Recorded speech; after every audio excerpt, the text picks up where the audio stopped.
राष्ट्रीय अल्पसंख्यक दिवस के उपलक्ष्य में विशेष आयोजन दिल्ली स्थित राष्ट्रीय अल्पसंख्यक आयोग में किया गया, जिसमें सभी अल्पसंख्यक धर्म के एक प्रतिनिधि को विशेष वक्ता के रूप में आमंत्रित किया गया।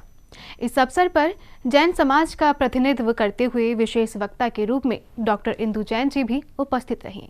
राष्ट्रीय अल्पसंख्यक आयोग के तत्वावधान में एनसीएम की सचिव अलका उपाध्याय एवं वहां के अधिकारियों के सानिध्य में अल्पसंख्यक दिवस का आयोजन किया गया, जिसमें सभी अल्पसंख्यक धर्म के एक प्रतिनिधि को विशेष वक्ता के रूप में आमंत्रित किया गया। इस अवसर पर आयोग के सौजन्य से 6 अल्पसंख्यक समुदाय के गणमान्य व्यक्ति डॉक्टर मोहम्मद तौहीद आलम, प्रोफेसर हरबंस सिंह, आचार्य येशी फुतकोश, डॉक्टर इंदु जैन, राष्ट्रीय गौरव और मर्जावा नरीमन जरीवाला, इन सभी व्यक्तियों को अपने समुदाय का नेतृत्व करने के लिए विशेष वक्ता के तौर पर कार्यक्रम में आमंत्रित किया गया। अपने व्यक्तित्व की शुरुआत डॉक्टर इंदु जैन ने नमोकार मंत्र के साथ की। नमो अरिहंताड़म, नमो सेधाड़म, नमो आयरियाड़म, नमो झायाड़म, नमो लोए सवसाहुड़म,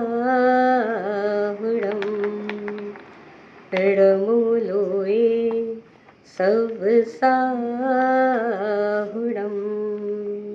विश्व की सर्वप्राचीन प्राकृत भाषा में नमोकार महामंत्र का उच्चारण आज अल्पसंख्यक दिवस पर मैंने इसलिए किया क्योंकि ये एक ऐसा मंत्र है जिसमें गुणों को नमस्कार किया गया है।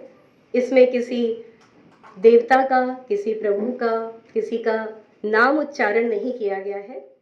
डॉक्टर इंदु ने जैन धर्म, जैन तीर्थ, जैन समाज, प्राकृत भाषा के महत्वपूर्ण योगदान के साथ अल्पसंख्यक आयोग किस तरह से और किन क्षेत्रों में जैन समाज का सहयोग कर सकता है, इस विषय का भी विवेचन किया। भारत की सभ्यता में जैन समुदाय एक अत्यंत प्राचीन, शांतिप्रिय और नैतिक मूल्यों की समृद्ध परंपरा का प्रतिनिधित्व करता है। जैन धर्म ने अहिंसा, सत्य, अपरिग्रह और अनेकांत जैसे सिद्धांतों के माध्यम से न केवल भारत बल्कि विश्व को मानवता का मार्ग दिखाया है। जैन धर्म के जो अनुयायी हैं उनकी संख्या भले ही कम हो, किंतु उसका राष्ट्रीय जीवन में योगदान अत्यंत व्यापक और गहरा रहा। शिक्षा, स्वास्थ्य, व्यापार, समाज सेवा, पर्यावरण संरक्षण तथा नैतिक जीवन मूल्यों के क्षेत्र में जैन समाज की भूमिका सर्वविदित है। भारत की नैतिक और बौद्धिक विरासत में जैन दर्शन एक सशक्त स्तंभ के रूप में स्थापित है। वर्ष 2014 में जैन धर्म को राष्ट्रीय स्तर पर अल्पसंख्यक दर्जा प्राप्त हुआ। डॉक्टर इंदु ने कहा कि जैन अल्पसंख्यक समाज के लिए विशेष शैक्षणिक एवं अनुसंधान योजनाओं को प्रभावी रूप से लागू करने, जैन दर्शन, प्राकृत भाषा एवं आगामिक साहित्य के अध्ययन हेतु शोध फेलोशिप, अकादमिक चेयर और अध्ययन केंद्रों की स्थापना का भी सुझाव दिया।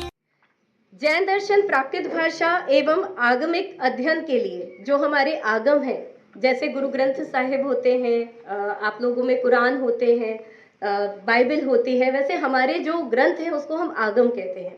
तो आगम के जो अध्ययन है उनके लिए विशेष एकेडमी की आवश्यकता है और उसके लिए एकेडमी बहुत सारी हैं, पर बहुत सारे स्तर पे मतलब उसमें अगर आपका सहयोग प्राप्त होगा तो और तुरंत गति से आगे बढ़ेंगे। खासकर प्राकृत भाषा, और मैं बहुत हृदय से माननीय प्रधानमंत्री मोदी जी और भारत सरकार का, आप सभी का, क्योंकि राष्ट्रीय अल्पसंख्यक आयोग के सहयोग से ही ये सब कार्य सफल हुआ कि बहुत समय के लंबे इंतजार के बाद प्राकृत भाषा को शास्त्रीय भाषा घोषित किया गया।